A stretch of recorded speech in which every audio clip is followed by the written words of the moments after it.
ibahati khurujin nisa'i fil 'aidain ilal musalla wa syuhudil khutbati mufaraqatil lirijal.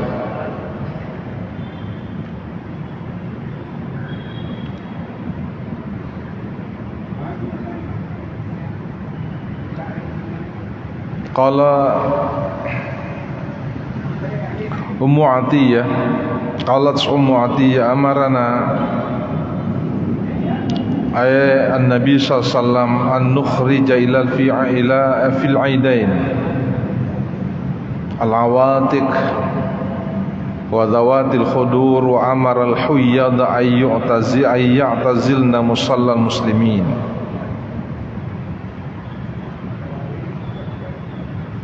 Wa qala aidan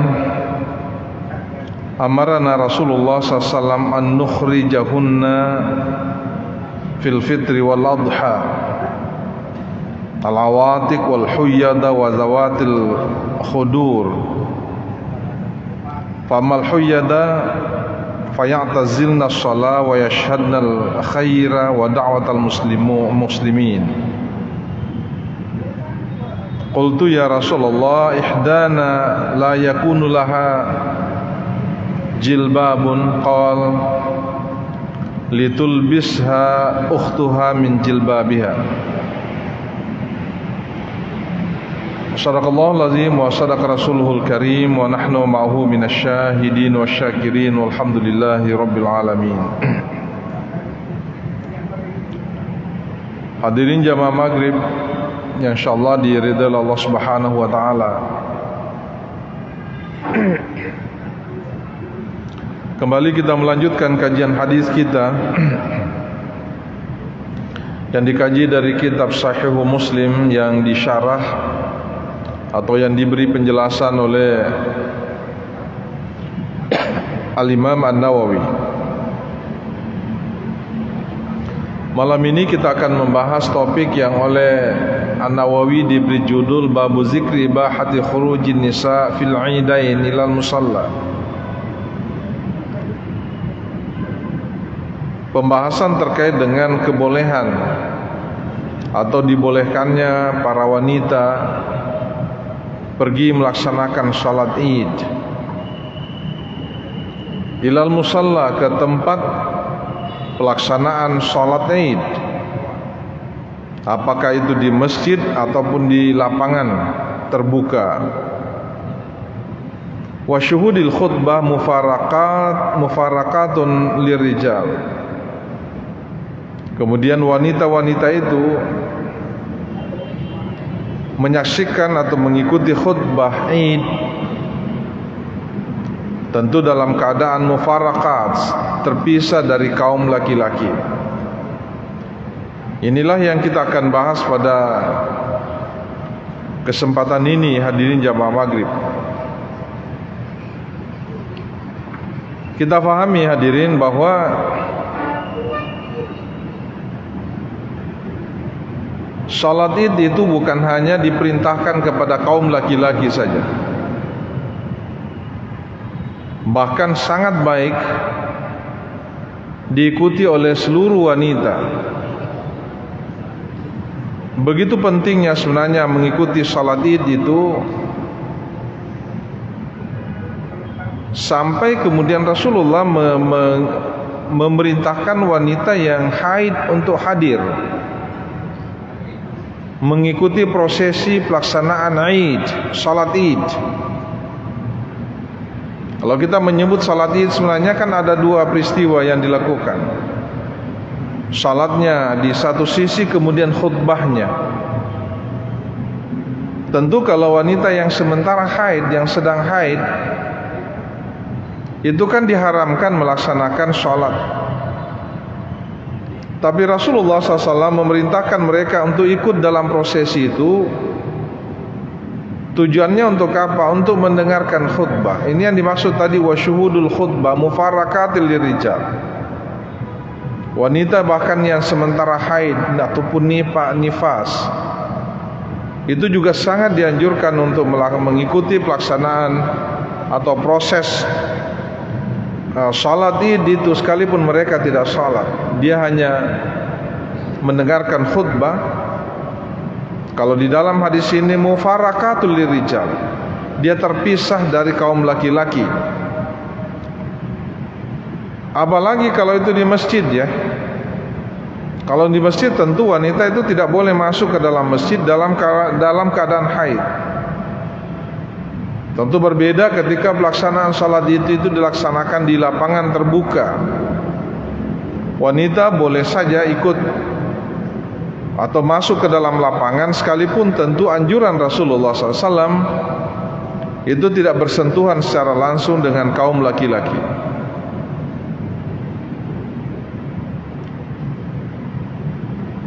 Yang kedua, memang ditemukan dalam beberapa riwayat hadis bahwa wanita itu pernah dilarang oleh Rasulullah SAW untuk pergi ke masjid melaksanakan salat. Larangan itu kan sepertinya umum, tidak hanya menyebut salat tertentu, tapi karena sifatnya umum berarti itu semua salat yang dilakukan, termasuk salat Id. Saya sudah pernah jelaskan kenapa, apa yang melatari Rasulullah SAW pernah memberikan larangan terhadap wanita untuk pergi ke masjid untuk melaksanakan salat 5 waktu. Memang ada riwayatnya, tapi kan ternyata bukan satu-satunya riwayat. Bahkan ditemukan riwayat yang lain, wanita itu juga sebaiknya melaksanakan salat berjamaah di masjid. Nah, tidak mungkin beberapa hadis atau 1-2 hadis itu bertentangan antara satu dengan yang lain. Itu tidak mungkin itu. Kenapa? Karena itu adalah wahyu dari Allah Subhanahu wa taala. Tidak mungkin wahyu itu saling bertentangan ya antara satu dengan yang lain. Tidak mungkin satu hadis bertentangan dengan hadis yang lain. Tidak mungkin hadis bertentangan dengan Al-Quran. Tidak mungkin ayat Al-Quran bertentangan dengan ayat Al-Quran yang lain. Itu tidak mungkin, itu mustahil terjadi. Kenapa? Karena sumbernya semua berasal dari Allah. Sumbernya semuanya dari Allah Subhanahu wa taala. Tidak mungkin dua hal yang diturunkan oleh Allah itu kemudian bertentangan antara satu dengan yang lain. Makanya hadis seperti ini tentu harus dicari tahu apa yang menyebabkan Rasulullah pernah melarang. Dan tentu juga apa yang membolehkan wanita itu pergi ke masjid. Apalagi kalau pelaksanaan salat itu salat Id ya. Kita tahu bahwa salat itu Id itu adalah salah satu salat yang sifatnya syiar. Kalau syiar itu kan boleh seluruh umat Islam itu hadir melaksanakan itu. Kalau bentuknya syiar, salah satu salat yang bentuknya syiar kata Umar bin Khattab itu adalah salat tarawih. Itulah salat tarawih itu dilaksanakan di masjid. Bahkan kalau bisa ya orang bisa menyaksikan kita semua melakukan salat itu, salat tarawih ya. Hadirin jamaah, ada beberapa riwayat hadis yang terkait dengan persoalan ini. Yang pertama adalah hadis yang bersumber dari sahabat Nabi, Ummu Atiyah namanya, seorang perempuan ya, sahabat perempuan, Ummu Atiyah. Yang kemudian hadis ini diterima oleh Muhammad. Cuma ini tidak jelas Muhammad siapa. Tapi kalau kita mencoba membuka kitab Rijalul Hadis, ini bisa ditemukan ya. Siapa yang dimaksud dengan Muhammad di sini? Yang jelasnya bukan Nabi ya, bukan Rasulullah. Ya, ada namanya Muhammad. Tapi tidak disebutkan Muhammad siapa di sini. Ummu Atiyah mengatakan qalat amarana ta'ni an-nabi sallallahu alaihi wasallam an nukhrija fil 'aidain. Rasulullah atau Nabi sallallahu alaihi wasallam memerintahkan kepada kami untuk pergi melaksanakan salat Id. Yang berkata ini adalah seorang wanita, bukan seorang periwayat, bukan laki-laki. Ummu Atiyah adalah seorang wanita. Beliau mengatakan kami bukan hanya laki-laki tapi kaum perempuan juga itu dibolehkan, didorong untuk datang melaksanakan sholat Id. Al-Aidain, Idul Fitri dan Idul Adha. Jadi tidak dibedakan. Siapa yang dimaksud dengan kami dalam hadis ini? Yang diperintahkan oleh Rasulullah SAW melaksanakan sholat Id. Tadi saya menyebutkan bukan hanya laki-laki ya, tapi juga perempuan. Bahkan al-awatik. Yang disebut dengan al-awatik itu adalah, kalau istilah bahasa Bugis, bone itu anak dara campedak. Anak dara campedak. Pokoknya gadis yang sweet 17 ya, yang masih sangat mestinya ya, masih sangat dipelihara benar oleh orang tuanya, oleh ibunya. Tidak boleh terlalu banyak bergaul. Itu yang disebut dengan al-awatik. Ya, gadis belia. Coba Nabi menyuruh para wanita itu, jangankan ibu-ibu, gadis pun yang ketika dia bersentuhan dengan laki-laki, bertemu dengan laki-laki itu bisa berbahaya. Tapi di Makuku di agak bahaya nah. Pasir runtut itu. Bahkan hari ini kita dalam beberapa budaya masyarakat kita ya, itu sudah tidak tabu lagi. Kalau dulu sangat tabu ya, sudah tidak tabu lagi anak gadisnya itu diboncengi. Niga merah si bawana, si bawaku, siapa itu namanya? Si Au umpamanya. Datang ke rumahnya. Jamalala wening napali sukona. Kalau bisa jam 1 baru pulang, jam 1 sudah pulang. Jam 1 tengah malam pulang. Artinya memang ada perubahan yang sangat drastis ya. Kalau kita dulu, kalau kita menemukan ada laki-laki membonceng gadis, itu jadi pembicaraan umum itu. Apalagi kalau di desa-desa, sudah jadi pembicaraan berhari-hari itu digandeng anak darah ya kalau lo boleh dari sebelah kampung itu yang bonceng. Kalau seperti ini terjadi biasa si lelu bangkut tahu. Sekarang ini tidak nasurangan dibonceng. Bonceng lalu ke hari ini ya. Begitu drastisnya moral kita hari ini sangat menurun.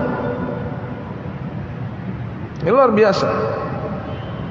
Apalagi kalau yang bonceng itu orang yang mapan ya. Orang tuanya juga punya punya kedudukan yang mewah, secara status sosial tinggi, mama talena lah lalu hiburan ya. Nah, itu yang banyak terjadi. Kita lihat hari ini ya di jamaah ya. Tapi dalam rangka pelaksanaan sholat Id itu, gadis-gadis belia pun silahkan pergi. Ya, silahkan pergi. Bahkan wazawatil khudur, bahkan ya gadis ya. Kalau tadi itu anak perempuan yang jelang balik ya, mungkin umur berapa itu kalau sudah mau balik ya. Mungkin kalau wanita itu kan biasa balik umur 15 ya, umur 13-14 ya. Kalau yang disebut dengan zawatil khudur itu kan anak darah nih, gadis sudah haid ya, sudah mulai haid, itu namanya zawatil khudur. Bahkan bukan hanya itu, wanita yang sementara haid sekalipun itu juga diperintahkan pergi mengikuti proses sholat Id. Tentu seperti yang saya katakan tadi, itu tidak mengikuti sholatnya, tapi khutbahnya dia ikuti, karena khutbah itu penting. Wa amaral huyyada ayyatazilna musallal muslimin. Nabi juga memerintahkan wanita yang sementara haid, apakah yang punya anak atau yang belum punya anak, yang pokoknya haid, tiba masa haidnya ketika sholat Id, pelaksanaan sholat Id, Itu pun diperintahkan. Tapi kata Rasulullah SAW, ayya'tazilna musallal muslimin. Kalau dia pergi melaksanakan salat Id, hendaklah dia sedikit agak menjauh dari orang muslim laki-laki yang sementara salat.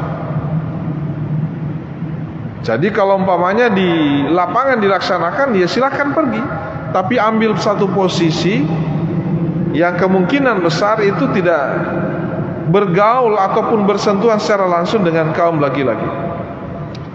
Tapi saya katakan tadi, hari ini kayaknya itu sudah sulit itu.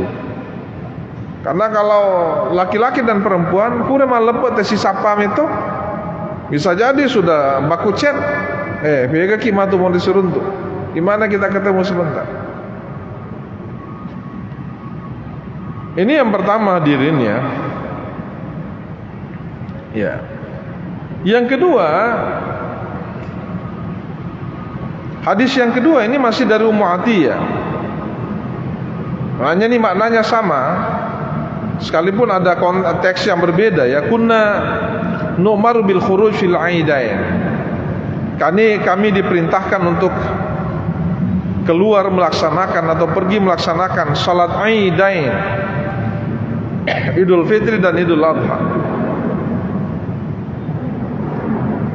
Wal mukhabba'a wal bikr. Yang disebut dengan al mukhabba'a tadi adalah gadis.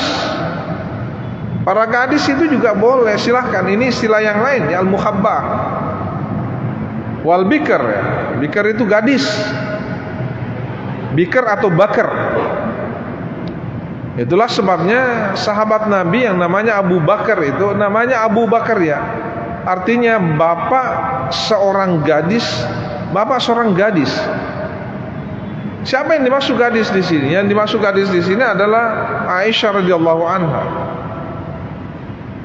Karena satu-satunya istri Nabi yang dinikahi dalam keadaan gadis itu hanya Aisyah saja.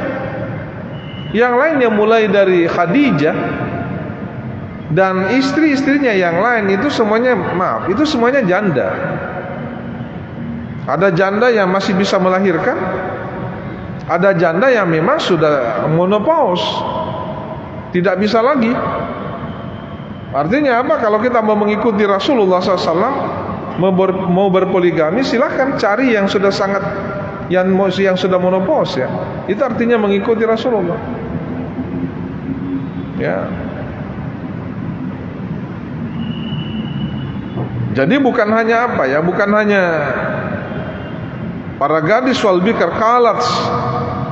Ummu Atiyah kemudian juga mengatakan, al-huyyadu yakhrujna fayakunna khalfan nas. Sementara wanita yang sementara haid, yang juga sebaiknya pergi melaksanakan salat Id, sekalipun tentu tidak boleh melakukan salatnya, mengikuti khutbahnya, itu sebaiknya itu berada di posisi belakang, di belakang ya, paling belakang. Ya, berada di posisi paling belakang. Jangan bercampur. Bahkan ada satu hal yang boleh dilakukan oleh wanita yang sementara haid. Apa itu? Yukabbirna nas. Yukabbirna ma'an nas. Wanita yang sementara haid boleh juga ikut takbir. Jadi itu bukan hal yang haram ya. Boleh, silahkan. Kalau wanita yang haid itu mulai takbir, silahkan. Apalagi yang tidak haid. Jangan terbalik. Yang haid luar biasa takbirnya, sementara yang tidak haid itu dia kena takbir. Ini biasa, coba kita perhatikan itu. Kalau salat Id itu kan kita biasa takbir dulu ya. Dipimpin oleh apa? Kalau mubalaghahnya ini takbir, sedikit sekali yang ikut. Hari ini ya, jauh lebih banyak HP-nya yang diotak-atik. Ya sebenarnya HP atau kesina, tapi lebih jana. Lebih banyak mudaratnya ya. Tentu tergantung kepada kita. Yang seperti ini kan, ini HP. Ini bermanfaat ini. Karena merekam pengajian ya. Tapi kan ini juga merekam yang lain. Karena ini juga seperti HP begini pernah merekam di kampus saya ya. Saya tidak mau menyebut kampusnya orang lain. Di kampus saya itu merekam wanita yang ada di WC. Neraka mana ngir? Jadi berbulan-bulan itu, kalau saya tidak salah sampai 4 bulan itu dia rekam semua. Jadi kalau sudah direkam, ambil lagi, pergi lagi, lihat-lihat di rumahnya. Wih, nikmati itu berbulan-bulan. Akhirnya ditangkap, kemudian dikeluarkan. Bayangkan Pak, pas 7 nairo non teme kasih makun re kurang mon dapat 7. Allah waliyazbillah. Dan lebih hebatnya itu anak pesantren, alumni pesantren. Ya, terpaksa dikeluarkan. Fakultas syariah lagi. Ya, mestinya kalau fakultas syariah itu tidak boleh, karena ini persoalan hukum ya. Bagaimana hukumnya macili? Itu tidak boleh. Nah, itulah yang terjadi. Saya ulangi ya. Jadi wanita yang sementara haid pun itu dianjurkan untuk takbir. Ya, kita takbir pada saat itu. Apalagi kalau salat Idul Fitri itu kan takbirnya sebentar, ya, sudah selesai pelaksanaan salat Idul Fitri, tidak dianjurkan lagi kan? Beda dengan salat Idul Adha, itu karena ada hari-hari tasyrik itu yang kita dianjurkan untuk memperbanyak takbir. Hadis yang terakhir, yang ketiga, ini masih dari Ummu Atiyah. Beliau mengatakan, amarna Rasulullah SAW an nukhrijahunna fil fitri wal adha. Ini bahasanya berbeda, maknanya sama ya. Rasulullah SAW memerintahkan kami untuk pergi melaksanakan salat Idul Fitri dan Idul Adha. Siapa yang dimaksud dengan kita? Al-awatiq wal huyada wa zawatil khudur. Sama tadi.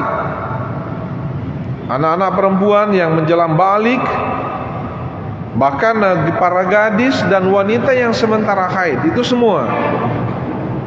Famal huyyadu fayatazilna shalah. Sementara wanita yang sementara haid itu tentu tidak boleh melaksanakan salat.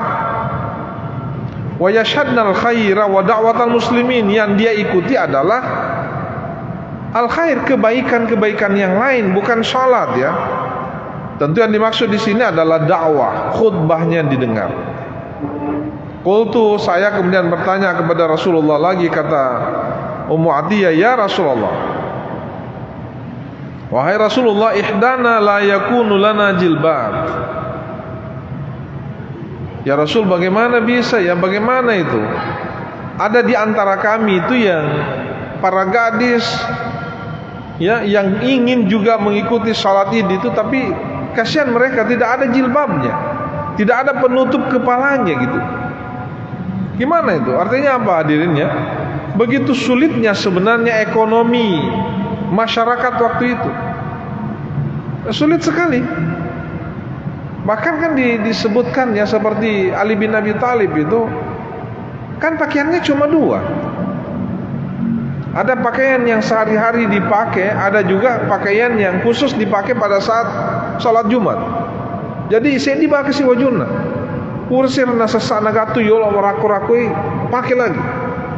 Cuci kering pakai. Kalau biasa kita cuci kering pakai itu, ada dulu yang dipakai baru kemudian sudah ini diambil lagi dipakai. Kalau Ali bin Abi Thalib memang hanya 1 pakaian hari-hari. Padahal apa yang bisa mencegah dia kalau dia mau mengambil sebagian dari harta yang disimpan ya, harta umat Islam yang disimpan sebagai gajinya. Dan beliau tidak ambil gajinya. Jadi kalau ada sekarang kepala daerah, bupati, wali kota yang mengatakan saya tidak ambil gaji, itu mitalada, itu hal basi itu. Basi itu. Kalau para khulafaur rasyidun pada masa lalu, memang kalau dia, maaf ya, Abu Bakar, Umar, Utsman itu kan orang kaya. Tapi ketika dia jadi khalifah, bisa dikatakan dia jatuh miskin. Jatuh miskin kan? Ini bedanya kita hari ini. Sebelum jadi wali kota, anggota DPR, tidak ada apa-apanya. Sekalinya sudah terpilih jadi anggota dewan, apalagi bupati, wali kota, gubernur, tasul limaner. mentereng semua pakaiannya. Kalau kita pakai baju apa ya, pakai baju batik itu mungkin paling tinggi harganya 250.000. Kainnya kain murahan. Jahitnya pun jahitnya yang 100.000, tak 200 sebu bawah. Tapi kalau yang dipakai jahit oleh orang-orang ini, jahitnya juga luar biasa. Tasya gangare kasarona, luar biasa. Malah cincinnya itu sampai, maaf ya, cincinnya ada di sini, ada juga di sini. Engkatona kok pokoknya kalau ada cincin, selalu begini. Oh, tapi tak cincin. Hari ini terjadi seperti itu. Para khalifah masa lalu, terutama Al-Khulafa Ar-Rasyidun, memang bisa dikatakan jatuh miskin semua, Pak. Apalagi Rasulullah ya. Nabi ketika menikahi Khadijah, kan menjadi laki-laki yang sangat kaya, tentu dari harta istrinya. Karena Khadijah adalah wanita terkaya di Mekah. Tapi kan menjelang meninggal, capu mana kesinggakan Nero Khadijah? Kamu gak kira-kira bineta lo mapakun? Kira-kira maka de papi sobawan ya tuh. Ya, adek bawan no kode gaga kamu. Tapi dia makanya waktu beliau menjelang meninggal kan dia menangis. Nabi bertanya, kenapa ya Khadijah kamu menangis? Apakah kamu menyesal nikah dengan saya? Itu kan pertanyaannya Rasul. Kenapa Nabi bertanya begitu? Karena sebelum menjadi istri Rasulullah sampai menjadi istri Nabi kan dia kaya raya. Menjelang meninggal kan seperti tidak ada yang bisa dia gagah kasih mengkai na sengugi. Luar biasa, habis hartanya. Habis. Bagaimana ya kalau dimintai, sahabat itu dimintai sesuatu? Nah, kalau kita mungkin ini ada sumbangan yang mau wah sumbangan kita 1 juta sudah begitu bangganya kita. Tapi kalau para sahabat jangankan 1 juta, semua yang dimiliki bisa jadi dia sumbangkan. Itu luar biasanya. Dan itu menjadi kebanggaan mereka sebenarnya. Jadi coba kita bayangkan, ada orang yang mau pergi sholat Id tidak ada jilbabnya, kasihan. Maka Nabi mengatakan begini, litul bisaha ukhtuha min jilbabiyah, hendaklah ada saudara-saudaranya meminjamkan jilbabnya kepada orang yang tidak punya jilbab. Kalau sekarang ini ada nggak orang yang tidak punya jilbab, Pak? Mau pakaian, mau pergi ke masjid? Tidak ada. Ya tidak ada semuanya. Apalagi menjelang Idul Fitr, terutama ya, wah luar biasa. Orang sudah pergi cari semua pakaian mulai dari atas sampai bawah. Jangankan itu, terkadang ada orang pergi cari mobil baru mau pulang kampung. Kodena gena duina marental ya. Oh, itu karena ini kan prestise sebenarnya yang dia inginkan. Prestise, berhasil betul nih Pak, mengoto baru padahal auto rental. Ya, rental 3 hari, nah pakai 4 hari, hari keempat ditelepon, mari dia beli soto. Yang terima HP-nya itu keluarganya, ternyata mobil pinjam pale. Ya ada yang terjadi gitu. Hadirin jamaah, kesimpulannya bahwa jangankan laki-laki, wanita pun itu diharapkan, sangat dianjurkan pergi melaksanakan salat Id. Jangankan wanita yang sudah menikah, yang masih belia sekalipun, apalagi yang gadis, dan sampai wanita yang sementara haid itu dianjurkan untuk tetap melaksanakan salat Id. Tentu bukan salatnya, tapi mendengarkan khutbah Id. Saya kira itu mudah-mudahan ada manfaatnya. Assalamualaikum warahmatullahi wabarakatuh.